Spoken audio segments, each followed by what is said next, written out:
চাওক এই যে আপনি এইটো দেখিছে, এইটো কোনো পুখুৰী বা বিল নহয়, কিন্তু এটা ৰাস্তা হয়। এই ৰাস্তাত মই বাচ্চাক 2 কিলোমিটাৰ খোজকাঢ়ি সদায় অনা নিয়া কৰোঁ স্কুলত। আৰু এই বাচ্ছাটোত মোৰ এক কঁকাল পানী হয়, এই কঁকাল পানী দি মই বাচ্ছাটোক পাৰ কৰাব লাগে। এইটো আগতে হোৱা নাছিল, এইটো আগতে হোৱা নাছিল।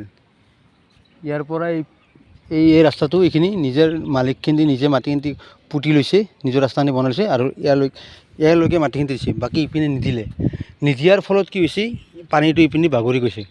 তাৰ ফলত আমাৰ ইমানখিনি অসুবিধা হৈছে। কিন্তু যোৱা বছৰ বা আগৰ তেনেকুৱা বছৰত পানী হোৱা নাছিল, কাৰণ কিয় ৰাস্তাটো বন্ধা নাছিল। কিন্তু ৰাস্তাটো আমাৰ ফিনফিনা আছিল, জাষ্ট অকণমান জেগাত এটা পানী আছিল, অকণমান জেগাত ড্ৰেইন টাইপৰ আছিল, সেইখিনি আমি শিল দি পাৰ হৈ যাওঁ। কিন্তু এইবাৰ ৰাস্তাটো পুতি দিয়াৰ ফলত গোটেই পানী হৈছে। চাওক, আৰু এই চাওক, আমি বাচ্ছা লৈ পেলাই স্কুল এই ৰাস্তা সদায় ক্ৰছ কৰোঁ। মালিকবিলাকে কি ভাবি থাকে, নিজৰ ৰাস্তাটো ভালৰ কাৰণে বেলেগক বিপদত পেলায়।